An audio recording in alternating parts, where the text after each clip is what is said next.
India and Pakistan war could have been nuclear. 10 planes were shot down, according to Donald Trump. Donald Trump ने एक बार फिर से अपनी तारीफों के पुल बांधते हुए ये कहा है कि भारत पाकिस्तान के बीच में जो युद्ध था वो न्यूक्लियर हो सकता था। It could have been a nuclear war, जिसको उन्होंने सीज फायर कराया। तो नमस्कार दोस्तों, मेरे चैनल यूपीएससी दीदी पर आप सभी का स्वागत है। मेरा नाम निधि है। चलिए समझते हैं कि एग्जैक्टली हो क्या रहा है। यूएस पर्सपेक्टिव समझते हैं इस क्लेम को बार बार रिपीट करने का प्रेसिडेंट के द्वारा, और भारत के स्टैंड को समझते हैं। एग्जैक्टली क्या हुआ है, यूएस प्रेसिडेंट ने ट्यूसडे को फिर से क्लेम किया है कि उन्होंने भारत और पाकिस्तान के बीच ऑपरेशन सिंदूर के बाद जो एस्केलेशंस थी उनको शांत करवाया, सीज फायर करवाया। तो according to him it was US that mediated that war. और उन्होंने ये भी कह दिया है कि अगर वो इसको सीज फायर नहीं कराते यहाँ पर बिटवीन इंडिया एंड पाकिस्तान, तो ये जो युद्ध है ये न्यूक्लियर कॉन्फ्लिक्ट तक एस्केलेट हो जाता, और ये करने के लिए उनको यूज करने पड़े टैरिफ्स एज लेवरेज। नाउ, एक इंटरव्यू में जो फॉक्स बिजनेस को ट्रंप ने दिया, उन्होंने कहा कि उन्होंने 8 वॉर्स को सेटल किया है, जिसमें से 6 जो हैं, कम से कम 6 ऐसे थे जिनको रिजॉल्व किया गया through the use of tariffs, मतलब टैक्स लगाने की धमकी देकर एटसेट्रा एटसेट्रा उन्होंने किया। So basically what he said if you do not settle this war, ये उन्होंने कहा उन देशों को जहां पे ये वॉर चल रहे थे, युद्ध चल रहे थे, कि अगर आप ऐसा नहीं करेंगे, सेटल नहीं करेंगे इस वॉर को, तो मैं टैरिफ चार्ज करूंगा, बिकॉज मैं लोगों को मरते हुए नहीं देख सकता। ऐसा ट्रंप का कहना था। उन्होंने अपनी अप्रोच को यहाँ पे एक्सप्लेन भी किया। कुछ जगहों पर उन्होंने ये भी कहा है कि उन्होंने जो कॉन्फ्लिक्ट्स खत्म करवाए हैं, जो वॉर्स खत्म करवाए हैं, सेटल करवाए हैं, उसकी वजह से millions of lives have been saved. आपको याद होगा जब नोबेल पीस प्राइज की बात आई थी, तब भी ट्रंप ने ये कहा था। नाउ साथ में ही इज ऑल्सो सेड कि जो पाकिस्तान के प्राइम मिनिस्टर हैं, उन्होंने ये कहा है कि प्रेसिडेंट ट्रंप ने कम से कम 10 मिलियन जानें बचाई हैं, जब उन्होंने हमें लड़ने से रोक दिया, हमें यानी पाकिस्तान और भारत को। Because according to Trump, we India and Pakistan were going to go nuclear, और अगर यहाँ पर वो टैरिफ्स नहीं लगाते, तो उसके बिना ये शांति नहीं हो पाती। मतलब टैक्सेशन का जो टैक्स लगाना, टैरिफ्स लगाना, उनके लिए एक एक्सप्लेनेशन है, एक जस्टिफिकेशन है, जिसकी वजह से ये युद्ध रुके हैं। यहाँ पर ट्रंप ने जो क्रेडिट है ये of stopping the India Pakistan conflict, ये कम से कम 80 बार उन्होंने क्लेम किया है सिंस मई 10 लास्ट ईयर।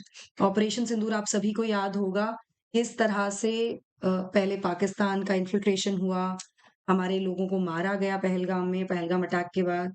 उसके बाद हमने ऑपरेशन सिंदूर कंडक्ट किया, जिसके बाद एक युद्ध जैसी स्थिति बन गई थी, जिसको आपसी सहमति से according to India bilateral discussions के थ्रू उसको सॉल्व किया गया। लेकिन ट्रंप का ये कहना है कि उन्होंने अनाउंस किया था सोशल मीडिया पे, जिसके बाद दोनों के दोनों कंट्रीज ने अग्री किया था full and immediate cease fire, जब वॉशिंगटन ने मीडिएट किया था इन सब चीजों को।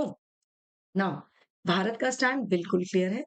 इंडिया की पोजीशन रिफ्लेक्ट करता है उसका लॉन्ग स्टैंडिंग पॉलिसी, जो जिसमें कहा गया है कि जो भी इश्यूज होंगे पाकिस्तान के साथ, उनको बायलेटरली रिजॉल्व किया जाएगा। ये पोजीशन बेसिकली 2 की एग्रीमेंट्स में रूटेड है।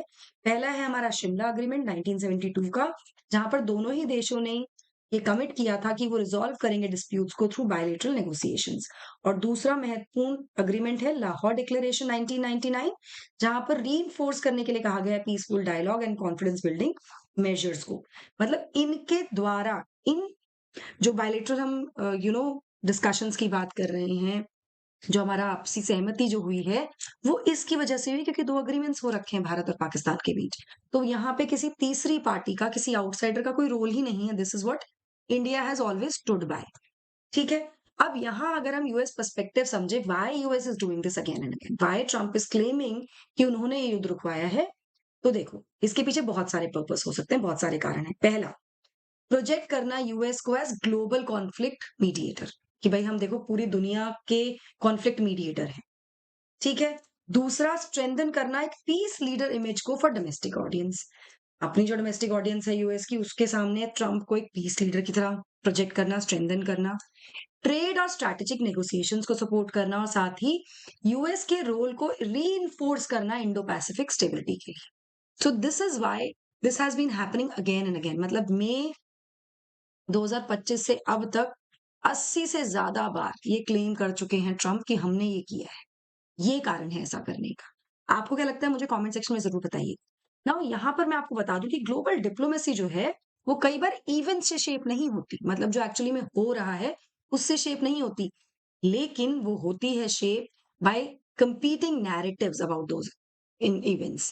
किस तरह के नैरेटिव्स उसके बारे में सेट किए जा रहे हैं, जैसे यहाँ पे यूएस ने नैरेटिव सेट कर रहा है कि देखो हमने मीडिएशन करके ये वॉर बचाया या रुकवाया, जो कि न्यूक्लियर वॉर में कन्वर्ट हो सकता था। So this is very very important for your IR section, बहुत इंपॉर्टेंट है, ध्यान से पढ़िएगा। That will be all. I hope you like this session. Do not forget to like share and subscribe to the channel, ताकि आपको updates मिलती रहें। और साथ ही मुझे कमेंट्स में बताइएगा किस तरह की वीडियोस आप चाहते हैं कि हम चैनल पर लेकर आए। That will be all from my side.